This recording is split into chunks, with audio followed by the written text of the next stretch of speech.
Halo Diazens, ketemu lagi sama aku Heavy di Dia Misteri.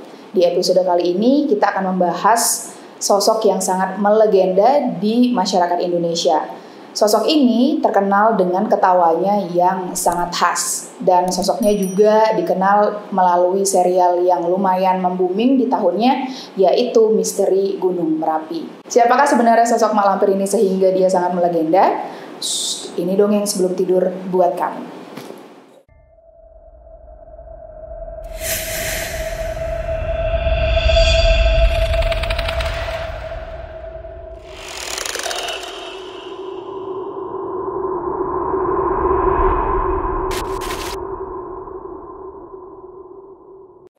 Mak Lampir, nama ini pasti sudah tidak asing bagi kalian, bahkan suaranya mungkin kita sudah hafal begitu. Aku yakin siapapun yang mendengar tertawanya pasti akan bergidik merinding ngeri. Tawa Mak Lampir yang seperti punya aura mistis ini sebenarnya sudah akrab di telinga generasi 80-an melalui sandiwara radio yang berjudul Misteri Gunung Merapi. Dari cerita di radio itulah kemudian pada era 90-an diadaptasi ke layar lebar. Di film dia diberi judul Perempuan Berambut Api dan Cambuk Api.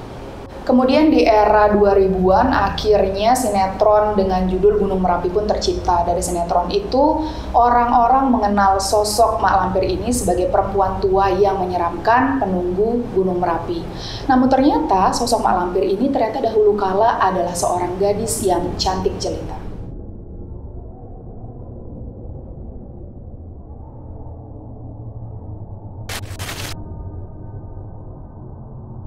Legenda Mak Lampir ini disebut memiliki beberapa versi. Ada yang menyebutkan legenda Mak Lampir ini berasal dari Tanah Jawa, namun ada juga yang bilang Mak Lampir ini berasal dari Sumatera.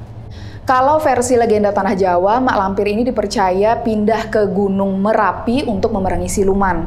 Namun kalau versi legenda dari Sumatera, tepatnya di Kabupaten Agam, Bukit Tinggi, Sumatera Barat, kisah Mak Lampir ini dikaitkan dengan legenda 7 manusia harimau yang juga berasal dari Sumatera Barat, sebagian dari Bengkulu dan Lampung.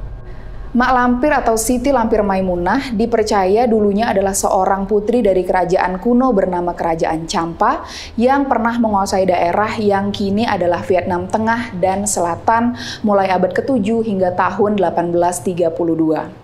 Semasa remaja, Siti Lampir ini dikenal sebagai gadis yang cantik jelita, baik hatinya dan pemalu. Singkat cerita, saat dewasa, ia bertemu dengan seorang pemuda pengembara yang ternyata adalah pemimpin dari 7 manusia harimau bernama Datuk Panglima Kumbang. Datuk Panglima Kumbang ini ternyata bisa mengubah wujudnya menjadi macan kumbang atau harimau. Datuk Panglima Kumbang ini bertemu dengan Siti Lampir saat Siti Lampir sedang bertapa di Gunung Merapi, dan sejak saat itu kisah romansa mereka pun dimulai.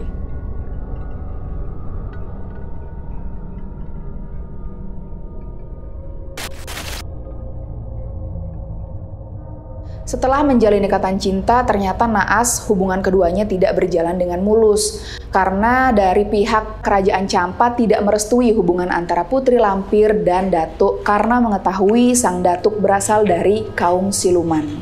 Sakit hati dan tidak terima atas keputusan keluarganya, Siti Lampir pun melarikan diri dan menyepi di kaki Gunung Merapi. Di kaki Gunung Merapi, Siti Lampir bertapa agar bisa pergi ke alam siluman dan menemui pujaan hatinya.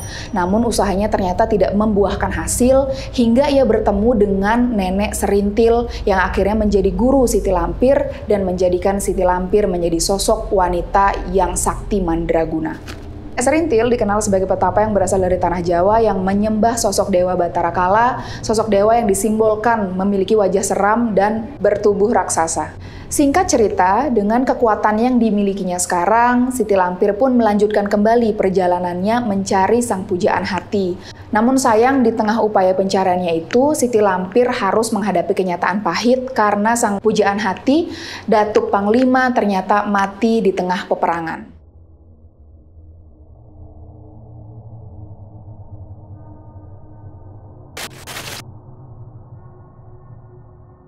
Saat bertemu dengan Nenek Serintil, ternyata permintaan dari Siti Lampir harus dibayar dengan sebuah syarat, yaitu harus menumbalkan kecantikan wajahnya. Akhirnya Siti Lampir pun sepakat akan syarat itu, dan gurunya yaitu Nenek Serintil pun membekali Siti Lampir dengan kekuatan yang bisa membangkitkan kembali kaum siluman yang sudah mati.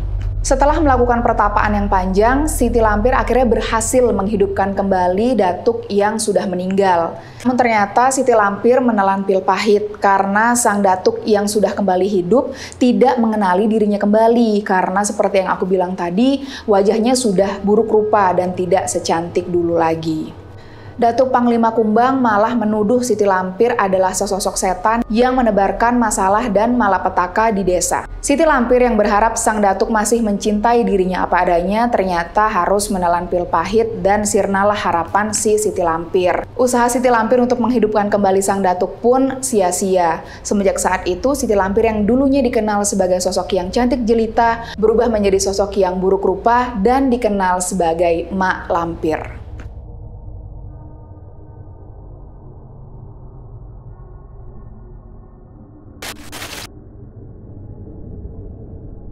Karena sakit hati atas perlakuan sang pujaan hati, sosok Mak Lampir pun berubah menjadi sosok yang pendendam dan menyeramkan.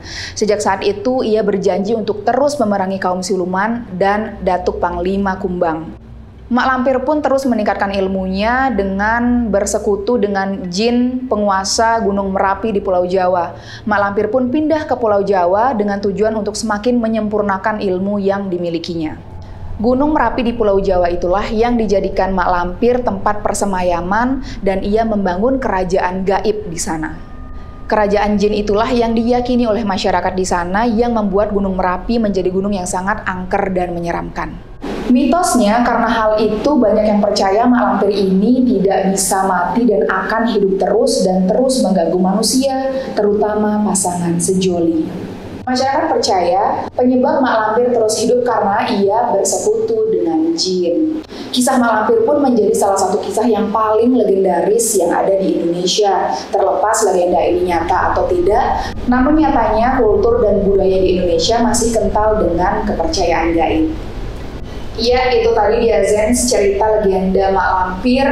Seru juga ya, kalian percaya atau enggak nih tentang legenda ini?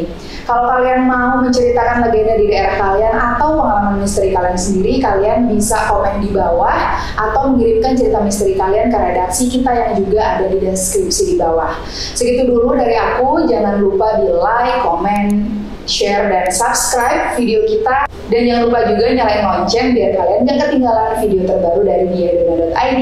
Aku Heavy pamit undur diri, sampai ketemu lagi di next episode. Bye-bye.